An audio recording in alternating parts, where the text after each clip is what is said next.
Marina Vladi a longtemps été à l'affiche de nombreux films à succès.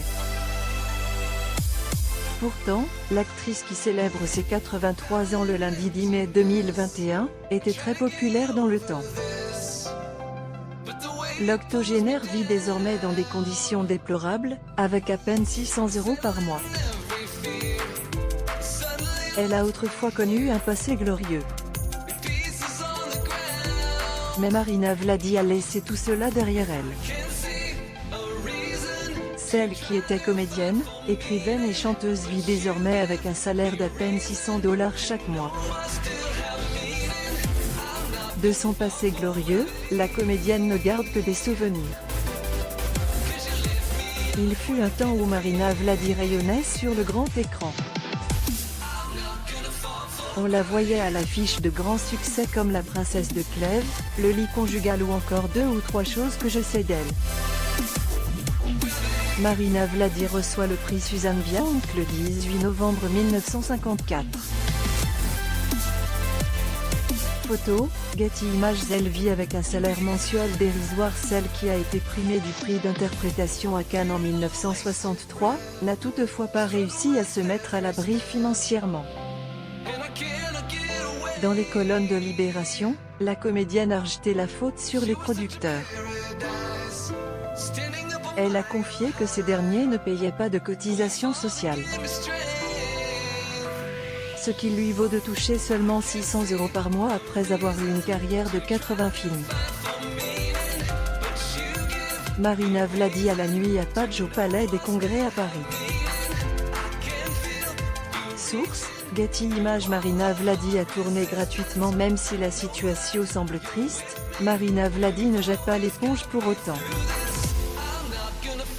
Elle garde sa fierté d'actrice talentueuse et choisit ses projets avec lucidité. Par exemple, elle a décliné une offre concernant un rôle dans le film Angélique, Marquise des Anges. En revanche, la comédienne a choisi de jouer dans le film 2 ou 3 choses que je sais d'elle, de Jean-Luc Godard.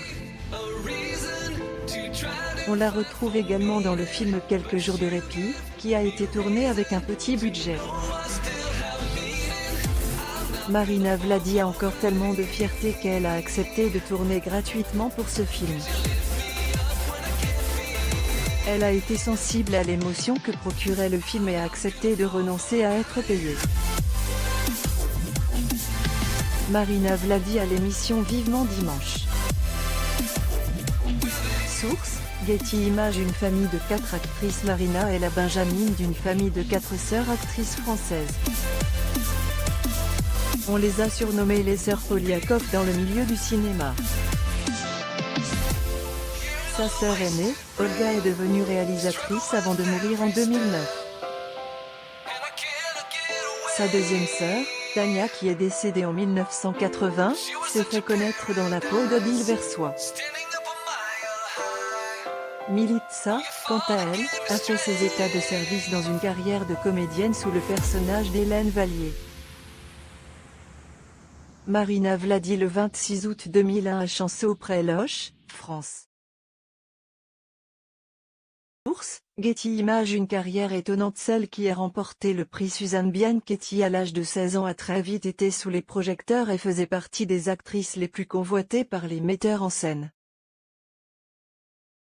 Dans son étonnante carrière, Catherine Marina de Poliakoff-Baïdarov de son vrai nom, se lance dans les films d'action. Elle s'adapte avec une incroyable facilité et tourne en 1965 dans le film Falstaff d'Orson Welles. Marina Vladi, le 11 septembre 2001, Paris, France. Source, Getty Images. En 1969, on retrouve l'actrice dans le film Un amour de Tchekhov avant qu'elle ne fasse une apparition dans Tout le monde il est beau, Tout le monde il est gentil où elle campe l'épouse du capitaliste Louis-Marcel Tulle. Marina Vladi est retournée au théâtre dans les années 1990. Elle a joué dans La Cerisay avant d'apparaître dans la pièce Vladimir ou Le vol arrêté qui est tiré de son livre dédié à Vladimir Vysotsky, l'homme de sa vie. Malgré sa belle carrière, Marina Vladi ne touche que 600 € par mois. Brigitte Bardot ne pleure plus. Brigitte Bardot. Photo, Getty Images. Brigitte Bardot est une icône du cinéma français.